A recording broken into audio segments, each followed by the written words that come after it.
오늘 사도행전 15장에 있는 말씀을 근거로 해서 구원에 대한 확고한 진리와 살아냄이라는 제목으로 은혜를 나누기를 원합니다.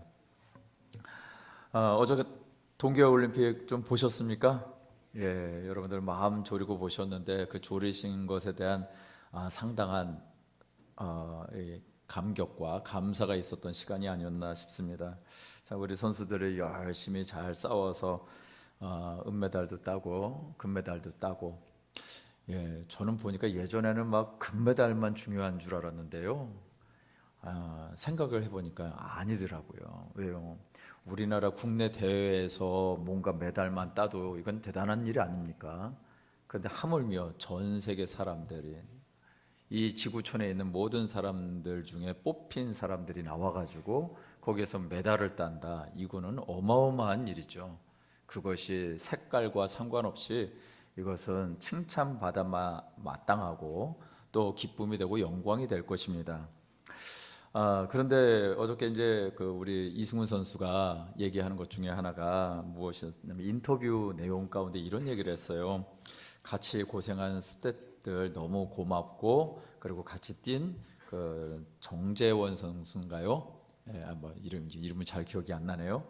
예, 어떤 같이 뛰었던 선수에 대해서 참 고마운 마음을 전하고, 그러면서 이어지는 것이 베이징에서 더 좋은 모습을 보일 수 있도록 응원해 주세요 그러더라고요. 제가 그 모습을 보면서, 야, 지금 있는 승리의 감격도 누리기 바쁘고 정신이 없을 텐데 여기에서 또다시 다음 올림픽을 또 준비하겠다라는 얘기를 하는 것 자체가, 야, 이게 참 선수의 삶이구나, 그런 생각이 들었습니다. 어쩌면은 우리의 인생이 이렇게 계속해서 경주하는 인생은 아닌가 싶은 생각이 들었죠. 그러면서 읽은 저와 여러분들이 읽은 사도행전의 말씀이 또 그런 모습이 아닌가 싶은 생각이 들었습니다. 사도 바울이 이제 13장에서 이제 이방 땅을 향한 복음의 증인으로서 견고하게 서서 1차 선교 여행을 감당합니다. 그래서 지난주까지, 그리고 지난주에 이어서 오늘 14장에 있는 말씀을 통해서 그 1차 선교 여행이 끝납니다. 그 1차 선교 여행은 안디옥 교회에서부터 출발을 했는데, 이 안디옥 교회 중심으로 가까운 지역을 돌게 되죠. 그래서 루스드라, 더베, 구브로 이런 지역에 가서 복음을 전하게 되죠. 그리고 이제 그 선교 여행을 다 마치고 돌아왔습니다. 돌아왔으면은 어떤 상황이어야 될까요? 예, 오늘 말씀에 보면은 14장 말씀에 보면 이 선교 보고를 합니다. 선교 보고를 하고 함께 기뻐하고 감격하고, 하나님의 교회가 세워진 것을 인하여 즐거워해야 될 텐데, 오늘 15장에 바로 이어지는 말씀에는 또 다른 문제가 생기면서 또 다른 믿음에 대한 것을 점검하게 하더라는 것입니다. 마치 승리의 감격에 취할 것이 아니라 또 다른 승리를 위해서 준비를 해야만 하는, 그래서 그런 부분들 신앙생활 가운데도 오늘 보니까 그런 부분에 우리에게 도전하고 있는 것이 보이더라는 것이죠. 근데 또 이 도전이라는 것이 정말 건강한 도전이면 좋겠는데, 왜곡된 도전과 믿음의 경주를 하게 만들더라는 것입니다. 예수의 복음도 중요하지만 무엇이 또 중요하다? 율법의 이행을 하지 않으면 안 된다라는 것을 강조하는, 그래서 무엇인가 구원을 받으려면 예수 믿는 것 말고 뭔가 더 필요해 라는 것을 얘기하는 사람들로부터 교회가 도전을 받게 됩니다. 오늘 말씀을 통해서요, 우리에게 닥치는 이 구원의 확신을 의심케 하는 도전을 분별하고 해결할 수 있는 지혜가 저와 여러분들에게 있게 되시길 주의 이름으로 축원드립니다. 그 첫 번째가 바로 이것입니다. 할례를 받지 않으면 구원을 받지 못하리라. 여러분, 다시 말해서요, 구원을 받는 데는 조건이 있다라는 것인데, 구원을 받는 데 조건, 어떤 조건이요? 몸으로 이행해야 되는 조건이 구원에 반드시 필요하다라는 얘기를 누군가가 하기 시작한 것입니다. 받았음에 대한, 저와 여러분들은 다 구원 받으셨습니까? 할렐루야. 저와 여러분은 다 구원 받았습니다. 그런데 구원 받았음에도 불구하고 이 안디옥 교회에 이런 도전이 시작이 되더라는 것입니다. 안디옥 교회는요, 선교사를 파송한 교회입니다. 여러분, 지금 교회들 중에 선교사를 파송하거나 선교사를 후원하는 것, 더더욱이나 후원하는 것은 어느 정도 가능할지는 모르지만 선교사를 파송하는 교회들은 거의 없습니다. 진짜 뭐 중대형 교회, 제가 중형 교회에서도 선교사를 파송했다는 것을 모르는, 그런 것에 대한 책임을 모르는 그런 교회도 봤습니다. 그런데 하물며 안디옥 교회는 처음으로 이방 땅에서 세워진 교회인데 불구하고 처음으로 선교사를 파송한 교회입니다. 그렇다는 얘기는 구원에 대한 복음이 잘 정립이 된 교회라는 것이지요. 그런데 이런 교회에 이 바울과 바나바가 있음에도 불구하고 이 구원 교리에 대해서 도전을 받습니다. 그래서 사도행전 15장 1절에는 이렇게 말씀하고 있죠. 어떤 사람들이 유대로부터 내려와서 형제들을 가르치되 너희가 모세의 법대로 할례를 받지 아니하면 능히 구원을 받지 못하리라 하니,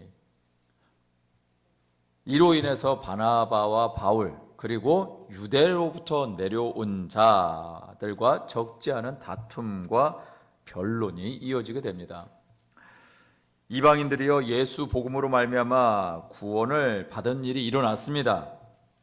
그런데 이것을 보는 유대로부터 내려온 자들, 그들은 율법주의자들인 것이죠. 이 예수 믿는 것 외에 할례를 행할 것을 주장하고 나선 것입니다. 이방인들이 구원을 받는 데 있어서요, 자기 민족에게 먼저 구원을 이루신 하나님, 그 하나님이 아브라함과 모세에게 약속하신 것, 그것을 이행하라고 말하고 있는 것이죠. 그것을 안디옥 교회에다가 도전하고 있는 것입니다.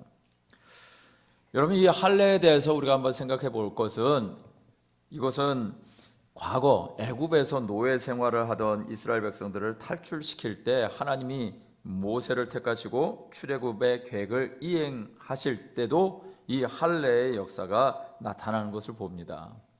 하나님이 모세를 부르시고 지도자로 삼으셨습니다. 그런데요, 지도자로 삼으셔서 이제 모세가 있었던 땅, 미디안 땅을 떠나서 애굽으로 가는 과정에서 모세가 죽을 뻔한 일을 겪습니다.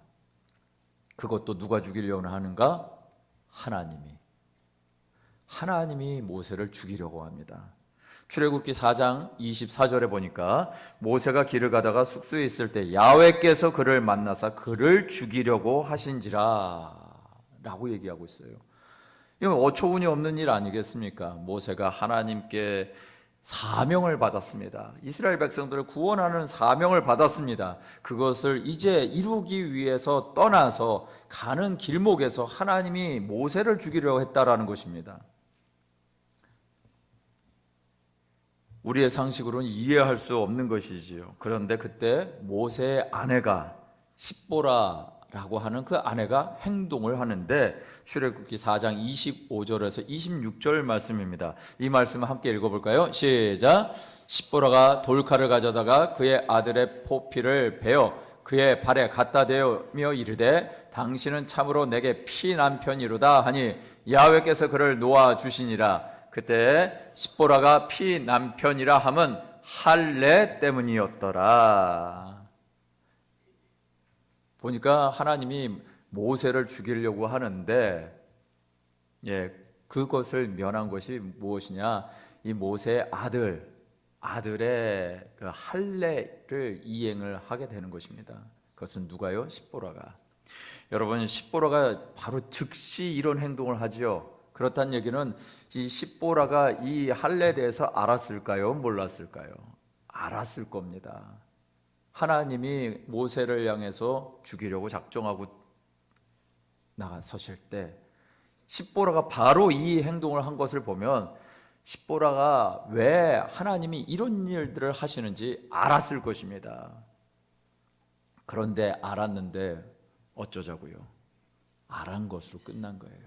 불순종한 것입니다. 그리고 그 불순종 때문에 모세를 죽이려고 했다라는 것이 하나님의 말씀이었습니다.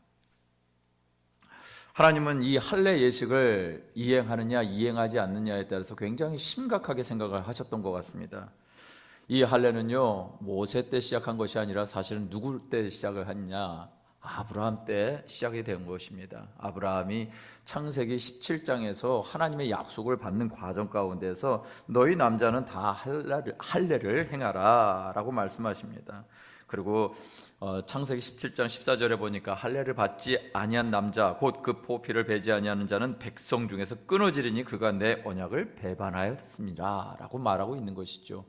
그 정도로 이 할례는 배경이 깊습니다. 역사적으로도 깊고, 그리고 믿음의 조상이라고 하는 아브라함 시대 때부터 또 선지자 중에 선지자라고 할 수 있는 모세 때 이런 일들이 있었다라는 것이 배경이었죠. 안디옥 교회 성도들이 이 문제를, 이 도전 앞에 이거를 어떻게 정말 이해를 해야 하는가라는 것의 문제를 가지고 바나바와 바울을 예루살렘 교회로 보내게 됩니다. 그래서 이 예루살렘 교회의 사도들을 만나게 되고, 장로들, 연장자, 여기서 나오는 이 장로는 감독에 해당되는 사람들이죠. 그래서 교회 지도자들입니다. 그들 안에 의견이 분분할 때 결국 베드로가 나서게 됩니다. 베드로가 나서서 사도행전 15장 9절에서 11절 말씀에 이렇게 말하고 있습니다. 믿음으로 그들의 마음을 깨끗하게 하사 그들이나 우리나 차별하지 아니하셨느니라. 그런데 지금 너희가 어찌하여 하나님을 시험하여 우리 조상과 우리도 능히 매지 못하던 멍에를 제자들의 목에 두려느냐. 그러나 우리는 그들이 우리와 동일하게 주 예수의 은혜로 구원받는 줄을 믿노라 하니라. 이렇게 정리합니다. 베드로가 얘기한 것, 결국 그들이 우리와 동일하게 주 예수의 은혜로 구원받는 줄 안다라고 정의를 하는 것이죠. 여러분, 예수님은 과연 이 할례에 대해서 어떻게 이해를 하실까요? 예수님께서 할례에 대해서 언급하신 적이 있으실까요? 할례에 대해서 이 할례를 행하지 않으면 너희는 반드시 죽을 거야 라고 하신 적이 있을까요? 너희는 할례를 행하지 않으면 구원받지 못할 거야 라고 하신 적이 없습니다.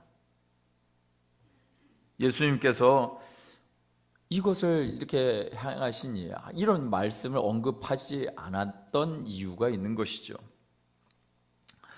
예수님은요, 믿는 유대인들 중에 이방인들의 구원의 관심보다 이방인들이 자기가 알고 있었던 구원관을 심으려고 했었던 것을 너무나 잘 아셨던 분이십니다.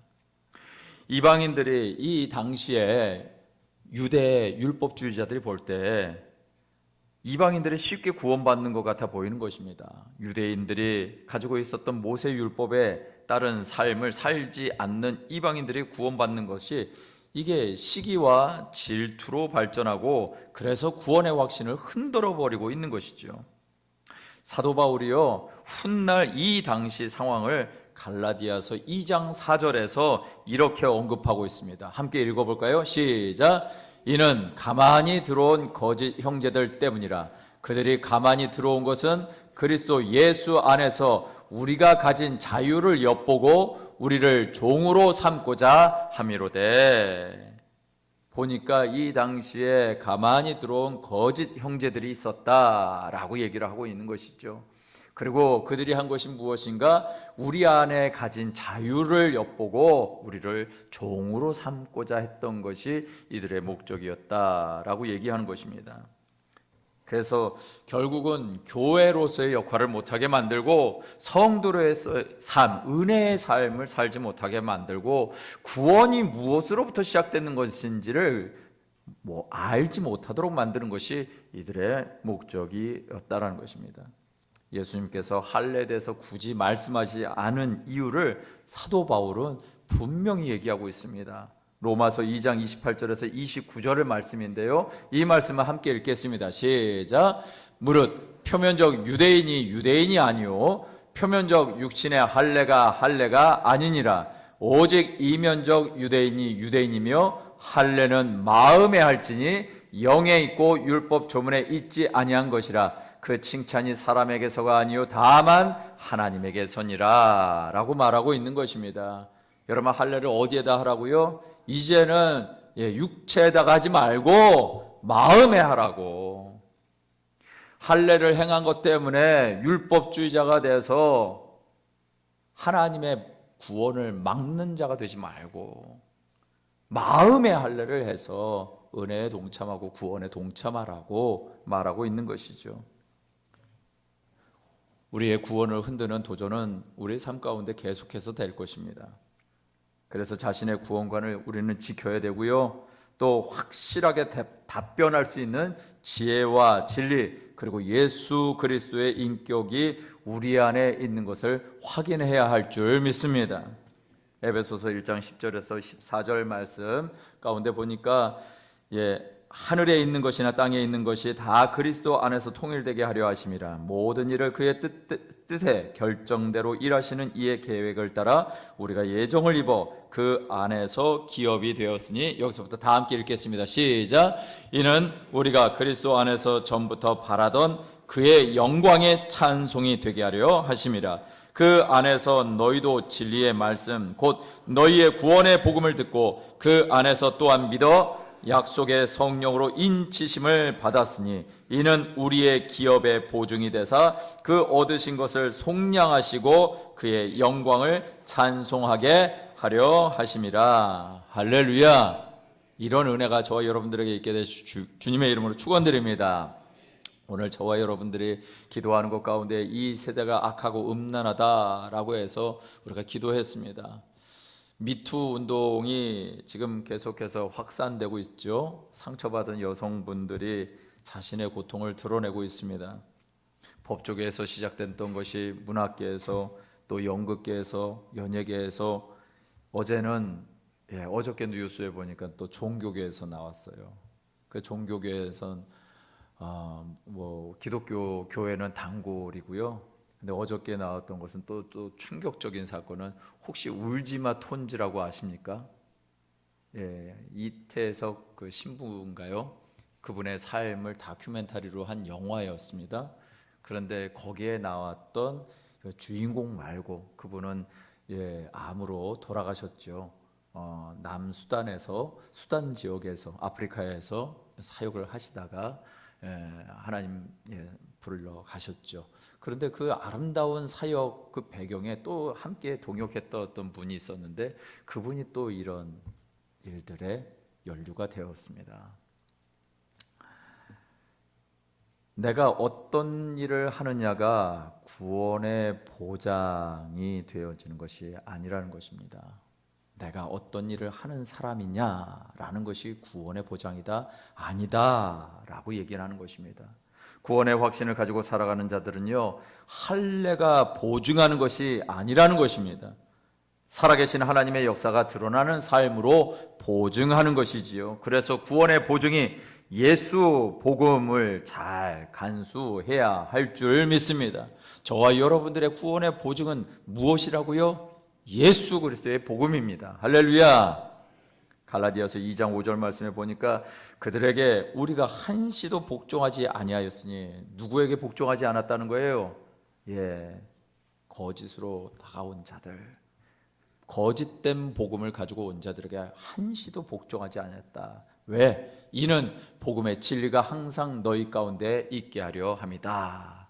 사도 바울이 그런 거짓된 것에 질 수가 없었던 것입니다. 오직 예수 그리스도의 복음, 이 복음의 진리가 항상 너희 가운데 있게 하는 것이 내 삶의 목적이다 라고 얘기하는 것이죠. 그러면서 사도 바울이 갈라디아서 6장 17절에 이렇게 말하고 있습니다. 이 말씀도 함께 읽겠습니다. 시작. 이후로는 누구든지 나를 괴롭게 하지 말라. 내가 내 몸에, 할렐루야, 사도 바울의 몸에 무엇이 있다고요? 예수님의 흔적이라고요. 온통 세상이 음란의 흔적을 가지고 살아갈 때 우리가 가져야 될 흔적은 무엇이라고? 예수님의 흔적이라고 말씀하고 있는 줄 믿습니다. 복음의 진리 되신 예수님의 흔적이 항상 우리 안에, 저와 여러분들의 삶 가운데 있게 되시기를 주님의 이름으로 축원드립니다. 두 번째로 15장에서 언급하고 있는 할례 논란에 대해서 예루살렘 교회를 대표하고 있는 야고보가 보고 있는 관점에 대한 것을 나누기를 원합니다. 다윗의 무너진 장막을 다시 지으라 라는 얘기입니다. 여러분, 예루살렘 교회 이 감독이 야고보라고 얘기했습니다. 이 야고보는 예수님의 동생입니다.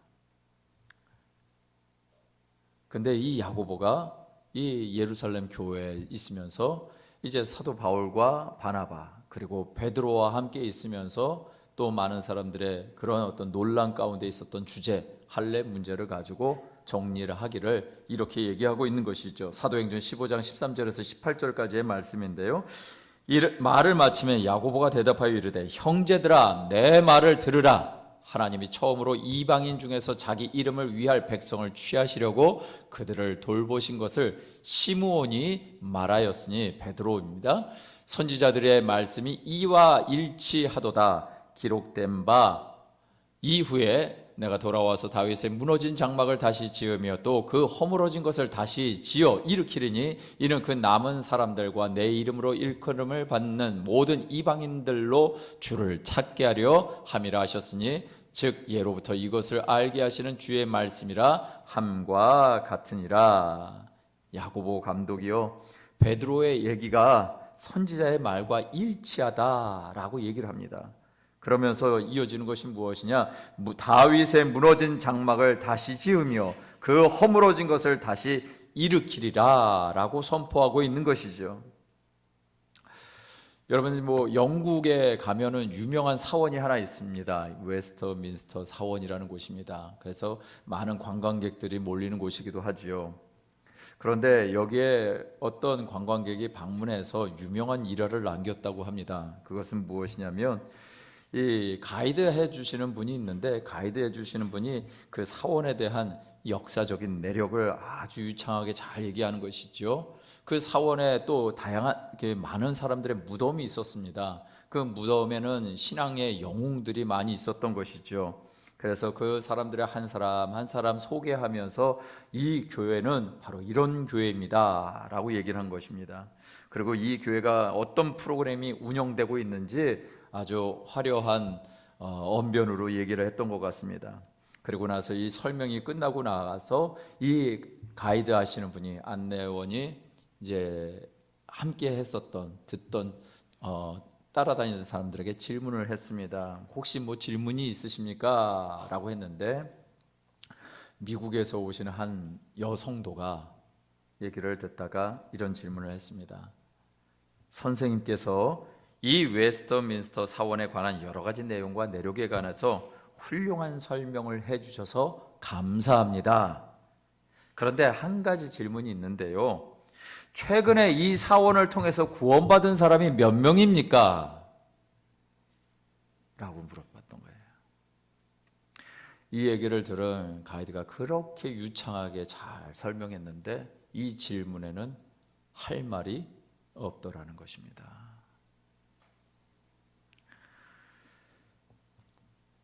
이 질문, 이 상황, 이것이 이 시대를 살아가고 있는 많은 성도님들과 교회들에게 던져지는 질문이 아닐까요?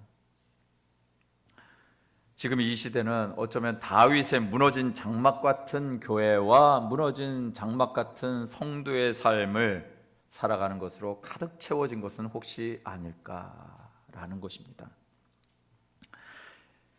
이것이 이 시대를 살아가고 있는 교회의 도전이고요, 성도들의 자화상일 수 있다는 것입니다. 여러분, 저와 여러분들은 이제는 직면하셔야만 합니다. 교회가 복만 외쳐야 될 것이 아니라 하나님이 원하시는 교회, 하나님이 기뻐하시는 교회, 하나님이 원하시는 성도의 삶을 살아가는 성도들을 찾으시는 하나님의 요구에 우리가 직면해야 하지 않을까요? 제가 이런 말씀을 드리는 것은 이 세상과 교회와 성도를 정죄하기 위함이 아닙니다. 영원할 것 같은 이 다윗 장막, 하나님의 약속이었던 이 다윗 장막, 하나님의 언약궤가 다윗성으로 들어올 때 그렇게 기뻐했던 이 다윗 장막, 우리 너무나 잘 알지요. 무너졌다라는 것을. 영원할 것 같은 것, 무너졌다라는 사실, 왜 지금 점점 왜곡되어져 가고 있는 것으로 결론 나고 있는 것 아닐까요? 아무리 하나님의 임재의 상징이라 할지라도 하나님의 마음에 합한 제사를 드리지 않는다면 그 성전은 박제와 같은 공간이 될 것입니다. 야고보의 말을 다시 한번 상기해 보겠습니다. 사도행전 15장 16절에서 17절 말씀 함께 읽겠습니다. 시작. 이후에 내가 돌아와서 다윗의 무너진 장막을 다시 지으며 또 그 허물어진 것을 다시 지어 일으키리니 이는 그 남은 사람들과 내 이름으로 일컬음을 받는 모든 이방인들로 주를 찾게 하려 함이라 하셨으니. 할렐루야.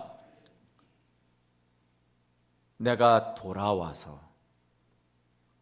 돌아와서 다윗의 무너진 장막을 다시 짓겠다. 우리 주님께서 이 다윗의 무너진 장막, 완전한 하나님의 성전 짓게 되실 것입니다. 그렇게 되어지기까지 우리는 어떻게 살아야 될까요? 무너진 것을 보수하고 세워가야 되는 것이죠. 유대인들의 고착화된 자기만의 구원 받는다라는 율법적 사고에서 벗어나야 하는 것입니다. 열방의 구원을 베푸시는 믿음의 할례가 바로 예수님을 믿는 것이고 그것이 무너진 다윗의 장막을 세우는 것인 줄 믿습니다. 이런 믿음으로 구약 성경이 말씀하시는 무너진 다윗의 장막을 예수로 세워가시는 저와 여러분 되시길 주의 이름으로 축원드립니다. 세 번째는요, 성령과 요긴한 것들 외에는 짐을 지우지 마라. 예루살렘 교회는 구원받은 성도의 삶에 대해서 이렇게 제시하고 있습니다. 사도행전 15장 28절에서 29절에 보니까 성령과 우리는 이 요긴한 것들 외에는 아무 짐도 너희에게 지우지 아니하는 것이 옳은 줄 알았노니 우상의 제물과 피와 목매어 죽인 것과 음행을 멀리 할지니라. 이에 스스로 삼가하면 잘 되리라. 평안함을 원하노라 하였더라 라고 말입니다. 제가 사역을 하다 보면은 우리 많은 대화를 합니다. 우리 전에 이제 청년과 대화하는 중에 그런 얘기를 했어요. 굉장히 어려운 시간을 겪었다고. 아버지가 집을 나가서 살았던 시간들이 있어서 많이 힘들었던 시간이 있었다고. 그나마 어머니가 신앙생활을 잘 해주셔서 그렇게 왔는데 보니까 어머니의 신앙생활을 아버지가 너무너무 싫어했던 것 같습니다. 아버지가 싫어하는데 그 어머니의 신앙생활에서 이 아버지에게 정답만 얘기한 겁니다. 그러니까 이 아버지가 그렇지 않아도 예수 믿는 것이 참 이게 영적인 도전이고 공격인데 왜요? 사단이 공격을 받는 것 아닙니까? 복음을 듣는다는 것은 사단이 공격을 받는 것인데 이 사단에게 사로잡혀 있는 인생들이 복음을 듣는 것을 좋아하지 않죠. 그래서 결국은 튕겨 나간 겁니다. 바른 말을 했는데 그 바른 말을 듣기를 싫어하는 것이 예수를 믿지 않는 사람들의 인지상정이죠. 그런데 이제 신앙생활을 하는데 어떻게 그 신앙생활했던 교회들의 어떤 그런 문제가 있었는지 모르겠는데 교회를 가는 곳곳마다 죄송합니다 이런 얘기를 해서 목회자는 여자 문제로 넘어지는 교회에 있었고 또 어떤 교회 갔더니 돈 문제를 일으키는 목회자가 있는 교회에 있었고 또 거기서 또 옮겼더니 이제는 이제 이단 사이비 같은 목사님이 있는 교회에서 신앙생활을 한 것입니다. 참 어렵게 신앙생활을 하시다가 결국은 이제 안정감을 찾으시고 또 기도하는 중에 하나님의 마음을 가지고 이 남편을 수용을 했다라는 것입니다. 근데 집에 돌아온 이 남편이 여전히 옛날처럼 주인 행세하더라는 것이죠. 그런데 그렇게 하고 있으면 얼마나 얄밉겠습니까? 근데 그 청년의 어머니가 그런 남편을 깍듯이 섬기더라는 것입니다. 오늘 이 세상 가운데는 참 있기 힘든 일이죠. 어떻게 그런 상황에 있는 사람을 깎듯이 섬길 수가 있겠나 싶은데 이분이 그렇게 섬기는 것입니다. 전에는 이 아버지를 정죄하고 또 나무라고 지적질을 했는데 이제는 그냥 섬기기만 하시더라는 것입니다. 극진히 대접했는데 어느 순간부터 이 남편이, 이 아버지가 변하기 시작하더라는 것입니다. 이 아들 입장에서는 수년 동안 떳떳이 생활을 하는 이 아버지에 대해서 존경할 수가 없는데 하루는 이 아버지의 일터에 가서 같이 일하게 됐답니다. 어떤 일이냐면 여러분 그 밖에 아스팔트 까는 일 아시죠? 그런 일들을 하면서 같이 아버지를 도와서 일을 한번 해봤답니다. 하루 일하는데 죽겠더랍니다. 그래서 집에 돌아가면서 아버지한테 엄지척 존경합니다. 그랬더니 아버지가 얼굴이 환해지시는 거예요. 지금은 가정이 천국이랍니다. 진짜 복음을 알고 진짜 복음의 역사가 우리의 삶 가운데 있으면요, 내가 낮아지게 되고 내가 낮아지게 되면 결국은 사람들이 회복이 되어지고 변화가 일어나고 천국을 경험하게 되어지는 것이죠. 여러분, 우리가 복음을 정말 잘 알고 있고 하나님의 말씀을 잘 알고 있다면 성령과 요긴한 것 외에는 짐을 지우지 마시기를 주님의 이름으로 축원드립니다. 우리가 성령과 요긴한 것들만 갖고 있으면요, 우리의 삶에 역사가 일어나게 되어 있습니다. 하나님을 경외하는 삶, 구원을 받은 성도들의 삶은요 아주 단순합니다. 거짓 종교와 거짓 신앙일수록 이거 혼돈되고 복잡해집니다. 그리고 얼마나 정죄하며 사는지 모릅니다. 성령과 요긴한 것들을 가지고 살면 선명하고 단순하고 확고한 진리 안에서 자유함으로 신앙생활하게 되어 있는 것이죠. 이것이 성도의 삶입니다. 그래서 갈라디아서 2장 4절 말씀 저희가 아까 읽었는데 5절 말씀 가운데 보면 이렇게 있습니다. 그들에게 우리가 한시도 복종하지 아니하였으니 이는 복음의 진리가 항상 너희 가운데 있게 하려 함이라. 다시 한번 읽었습니다. 복음의 진리가 항상 너희 가운데 있게 하는 것, 그것이 바로 저와 여러분들의 삶인 줄 믿습니다. 말씀을 마무리하겠습니다. 오래전에 있는 일이었습니다. 여러분들이 잘 아시는 D.L. 무디 목사님에 대한 얘기인데 그분에게 한 젊은 청년이 왔습니다. 18살 된 청년이 와가지고 이런 얘기를 했습니다. 목사님, 제가 죽으면 천국에 갈 수 있을지 자신이 없어서 늘 불안합니다. 어떻게 하면 좋겠습니까?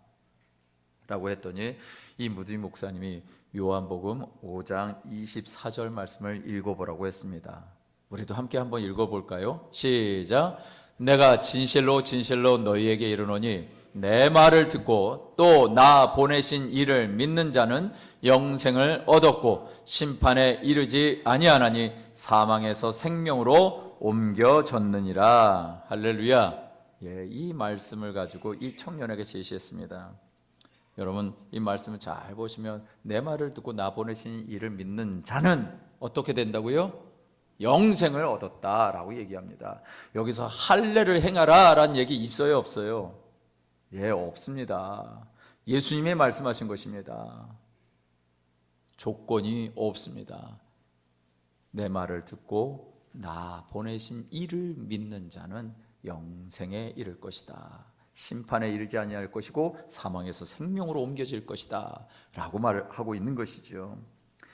그래서 이 무디 목사님이 젊은이에게 물어봤습니다. 너는 예수를 믿느냐? 그랬더니 예, 믿습니다. 그러면 너는 영생을 얻었네 라고 했더니 그걸 잘 모르겠는데요.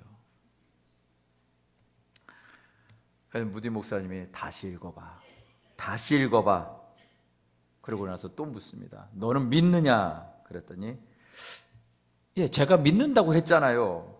그러면 영생을 얻었느냐 그랬더니 아니 글쎄 그걸 잘 모르겠다니까요. 그래서 또 다시 읽어보라고 얘기합니다. 그리고 세 번째 똑같은 성경을 익히고 다시 이 젊은이에게 물어봤습니다. 영생 얻었냐고, 있느냐 그랬더니 또 아니라고, 잘 모르겠다고 하니까 무디 목사님이 이렇게 얘기합니다. 하나님이 얻었다고 하시면 얻은 것이지 내가 뭔데 감히 하나님을 의심하느냐라고 호통쳤다는 것입니다.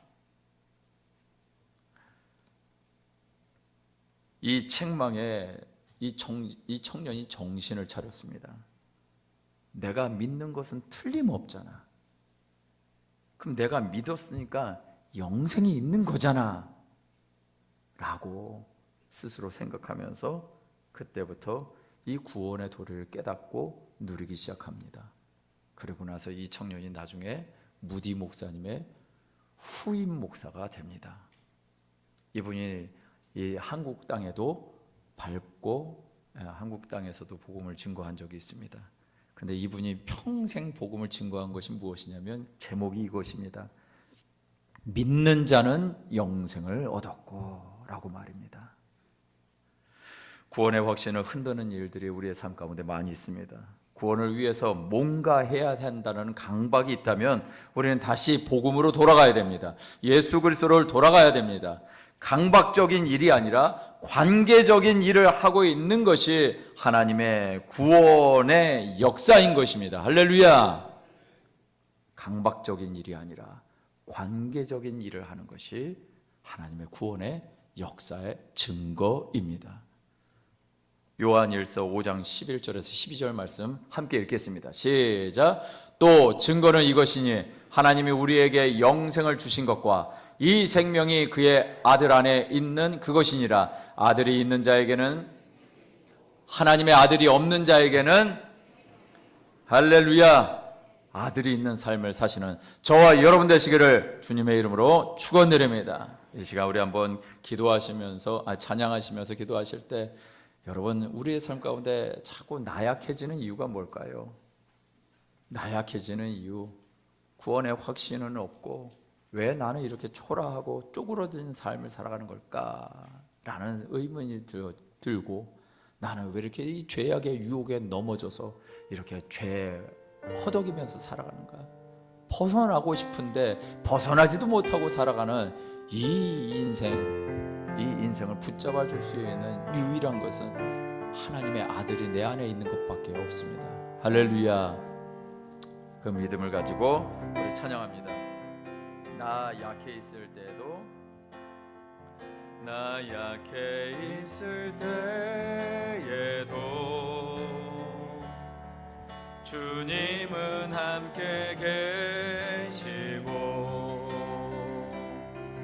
나 소망 잃을 때에도 주님은 내게 오시네. 나 시험 당할 때도, 나 시험 당할 때에도 주님이 지켜주시고, 주님이 지켜주시고, 나 실망 당할 때도, 나 실망 당할 때에도 주님이 위로하시네. 주님이 위로하시네.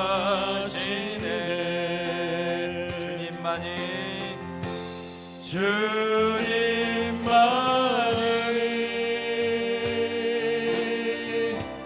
내 힘이시며, 오 주님만이, 오 주님만이 날 도우시네. 오 나의 주님, 오 나의 주님, 내 아버지여, 내 아버지여, 오 나의 주님, 내 사랑이여, 내 사랑이여. 다시 한번 찬양 드릴까요? 나 약해 있을 때에도, 나 약해 있을 때에도 주님이 함께 계시고, 나 소망 잃을 때에도 주님은 내게 오시네. 나 시험 당할 때도, 나 시험 당할 때에도 주님이 지켜주시고, 주님이 지켜주시고, 나 실망 당할 때도, 나 실망 당할 때에도 주님이 위로하시네. 주님이 위로하시네.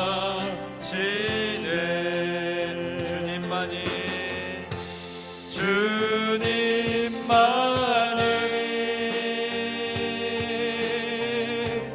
내 힘이시며, 오 주님만이, 오 주님만이 날 도우시네. 날 도우시네. 오 나의 주님, 내 아버지여, 내 아버지여. 오 나의 주님, 오 나의 주님, 내 사랑이여, 내 사랑이여. 이 시간 우리 한번 기도하며 나가실 때, 하나님, 이 약하고 음란한 세대 속에서 구원의 확신이 없어서 무기력하게 살아가는 우리의 삶이 되지 않도록 성령의 충만함과 구원의 확신을 가지고 살기를 원합니다. 계속해서 사단은 우리의 삶 가운데 이것저것 요구할 것입니다. 그러나 우리가 강박적인 신앙생활을 하는 것이 아니라, 구원의 확신이 없어서 능력 없는 삶이 아니라, 하나님이 말씀하신 대로, 주님이 말씀하신 대로 아들이 있는 자에게는 생명이 있다라는 말씀 붙잡고 당당하게 주님과 함께 살아가는 우리 모두가 되어지게 달라고, 우리의 삶의 문제에 넘어져서 슬피우는 자가 되지 아니하도록 아버지 하나님 우리의 삶의 승리를 허락해 달라고 주여 한번 부르시는 통성으로 기도하며 나갑니다. 주여, 살아계신 하나님 아버지, 오늘 우리의 삶 가운데 구원의 확신을 흔들어버리는 원수막의 역사, 거짓된 것에 우리의 마음을 빼앗기지 않기를 원합니다. 아버지 하나님, 우리는 다른 것에 구원을 얻으려고 합니다. 예수 그리스도를 말고 다른 무엇인가를 통해서 구원을 얻으려고 합니다. 아버지 하나님, 주님이 우리 안에 계시면 우리를 통해서 하나님의 구원의 역사가 이루어질 것입니다. 아버지 하나님, 강박적인 이 사단의 요구에 우리의 마음을 뺏기는 것이 아니라, 아버지 하나님, 관계적인 일들에 아버지 하나님 우리가 하나님 집중하게 하여 주시고, 주님 붙잡게 하여 주시고, 주님을 모시고 살아가는 우리 모두가 되게 하여 주시옵소서. 아버지 하나님, 이것이 구원의 확신입니다. 주님을 모시고 살아가는 것이 구원의 확신입니다.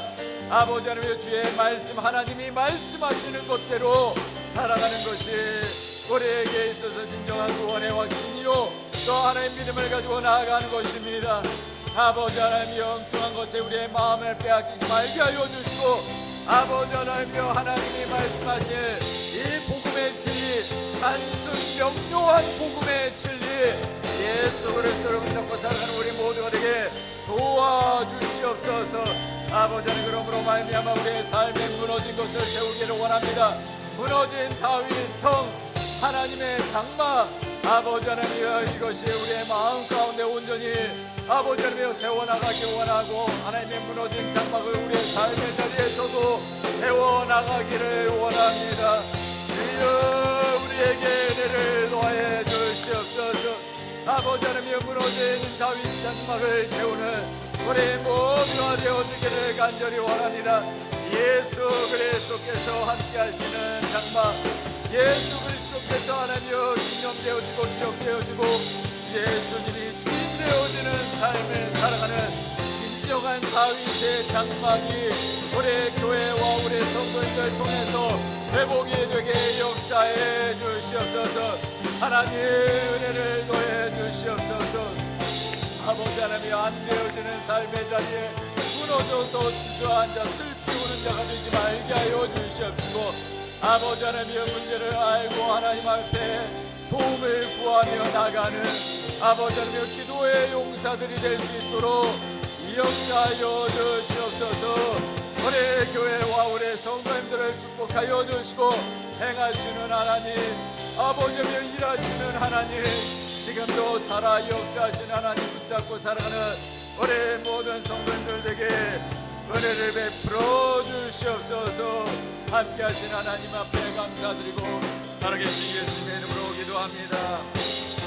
주님만이